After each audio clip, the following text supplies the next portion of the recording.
Hey ho Pop Gengs!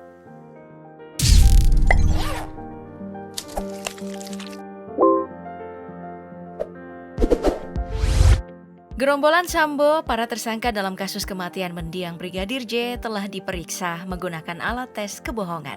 Adalah 3 pelaku Richard Eliezer, Ricky Rizal, dan Kuat Ma'ruf yang dipastikan no deception indicated alias jujur.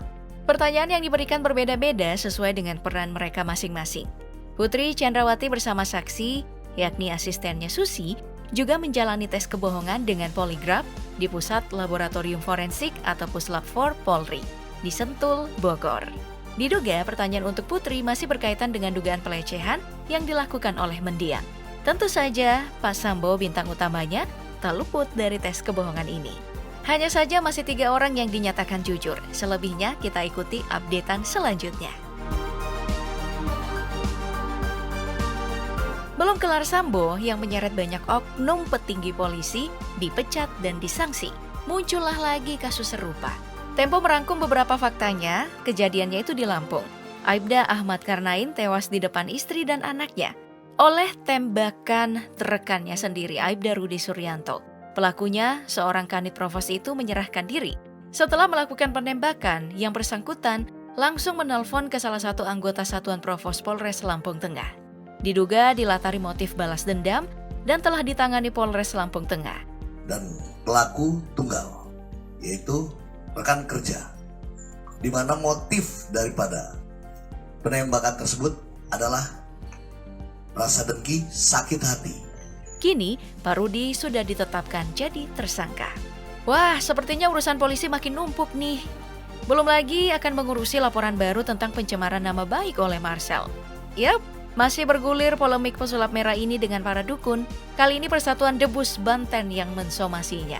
Dianggap menghina Debus, Marcel akan dilaporkan jika somasi tidak diindahkan. Dalam surat-suratan baru ini, nama Richard Lee juga ikut terseret, juga sempat memberikan pernyataan yang diduga menghina Debus. Lalu di sisi yang beda, Gus Samsudin makin diberatkan. Kesaksian seorang selebgram Pratiwi menguatkan narasi penipuan yang dilakukannya. Menjadi salah satu orang yang menggunakan jasa Gus, Pratiwi bercerita bahwa ia kaget dengan metode pengobatan yang ditempuh padepokan Gus. Mengira akan diruqyah sesuai dengan syariat Islam, rekannya malah diobati dengan usapan kepala dan menggunakan air. Ia juga bercerita tentang adanya korban yang rugi puluhan juta. Tidak punya rela berkorban sampai puluhan jutaan rupiah untuk sembuh ya. Ia pun siap untuk ikut menandatangani petisi untuk melaporkan Gus.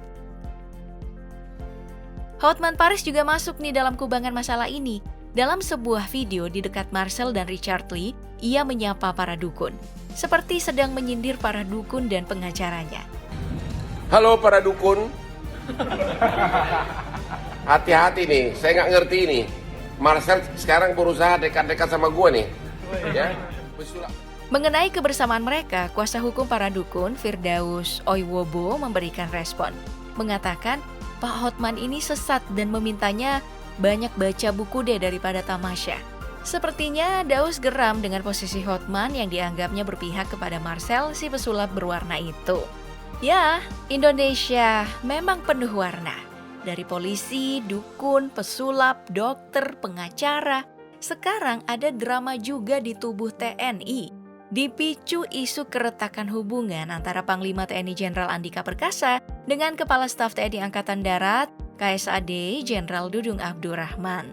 Diduga semua itu dipicu oleh gagalnya anak Pak Dudung masuk Akademi Militer atau Akmil karena masalah umur dan tinggi badan. Melansir Detik, Pak Andika mengatakan bahwa beliau tidak memiliki masalah pribadi dengan Pak Dudung dan ia hanya menjalankan tugasnya. Tapi hubungan Bapak dengan Pak Dudung maksudnya baik-baik saja kan Pak? Atau memang ada hal-hal yang tidak sama, mungkin tidak sependapat? Ya, dari saya tidak ada. Karena semua yang berlaku sesuai peraturan perundangan tetap berlaku selama ini. Jadi nggak ada yang kemudian berjalan berbeda. Rangkuman Liputan 6 melaporkan bahwa masalah ini mencuat di rapat Komisi 1 DPR RI. Pak Andika memang dikenal sangat tegas dan profesional di dalam kemiliterannya. Juga dikenal lewat beberapa perombakan di tubuh TNI. seperti menghilangkan tes keperawanan untuk calon prajurit wanita, serta tidak mempermasalahkan latar belakang calon anggota prajurit yang keturunan anggota PKI. Pak Andika ini isunya juga akan diperpanjang loh masa jabatannya untuk memperbaiki hubungan di tubuh TNI. Masuk akal dan potensinya besar, karena diketahui Presiden memiliki wewenang untuk menambah masa jabatan. Indonesia memang penuh warna. Polisi, dukun, pesulap, dokter, pengacara, TNI, kini politisi. Pak Anies datang sendirian ke kantor KPK dengan membawa map biru. Ia dimintai keterangan terkait banyak dugaan di ajang Formula Formula I. Mengutip Tempo, tim penyidik KPK telah memeriksa beberapa orang untuk dimintai keterangan tentang dugaan korupsi di ajang balapan mobil listrik Formula I. Salah satunya adalah Ketua DPRD DKI Jakarta, Prasetyo Edy Marsudi.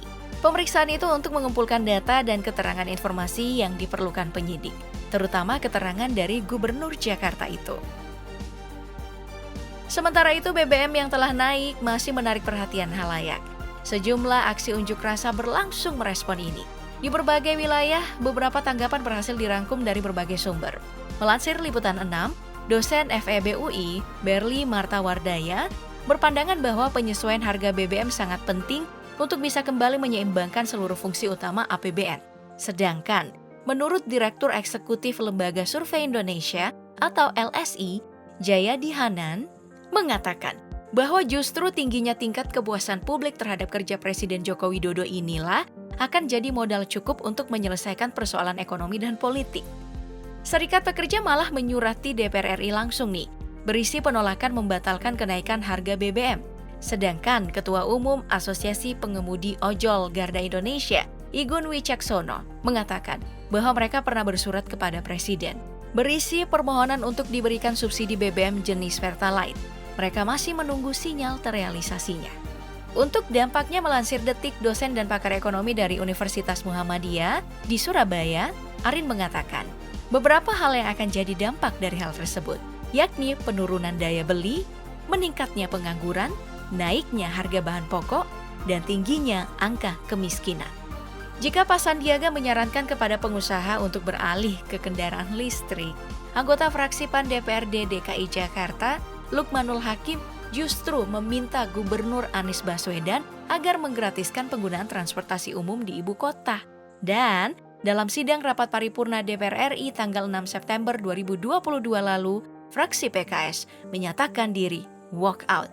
Mereka menginterupsi pimpinan, dalam hal ini Puan, menyampaikan aspirasi rakyat. Mereka ikut menolak naiknya harga BBM. Setelah itu mereka menyatakan diri walk out dari forum tersebut. Fraksi PKS menyatakan walk out dari forum ini. Demikian, terima kasih. Oke, sekian drama Indonesia yang terangkum dalam Trend of the Day dan sampai jumpa lagi.